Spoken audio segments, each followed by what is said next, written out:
Today I'm briefly going to go over FITT and SAID principles. So FITT and SAID are acronyms. FIT is frequency, intensity, time, and type. SAID is specific adaptations to impose demands. So in creating your own workout program, the FIT principle is a good way and a good place to start. Frequency, how often do you want to perform your exercise or activity? Intensity, how much effort are you going to put into the exercise or activity? How much time are you going to put into the exercise or activity? And are you going to be doing the same exercise the same way all the time? So there's just some other questions you want to ask yourself. But it's a useful tool to help you reach your fitness goals. The SAID principle has a specific adaptations to oppose the demands, of course. So the stress or demand that you place on your body needs to be equivalent to the direction your goal is in, right? So the stress needs to be, enough so your body become more resilient and change for the better.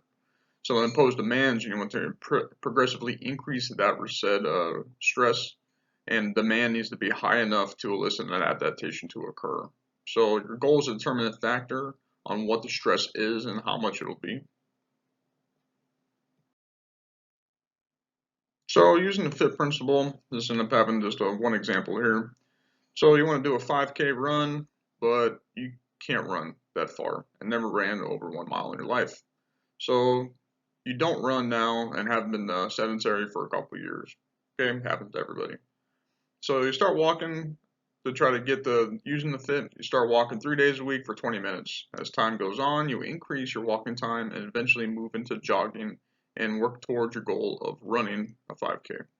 So you can also use this another way. Like let's say you end up having a loop in your neighborhood and it takes about 20 minutes for you to walk that loop. You can increase your intensity by walking faster, so it takes you less time to go the same distance. That's another way of using FITT principle. So using the SAID principle, let's say your individual wants to do a 5K from the previous slide, and we're going to use this one. So starting to walk, is appropriate because the demand on the body is low and the tissues can adapt to the new stress being placed on it. So going straight into running, if your body is used, can be catastrophic, especially if you're not used to it. And you just generally want to increase the demand and stress on your body so the tissues can adapt well, right?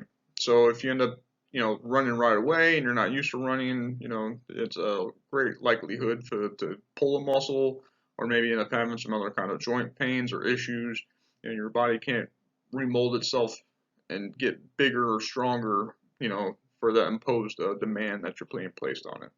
So you might have to get out of your comfort level a little bit for those adaptations to occur, but little change is always good.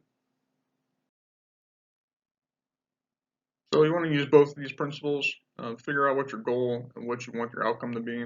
Using both these tools can make you an encompassing workout program that deters away from any kind of boredom, right?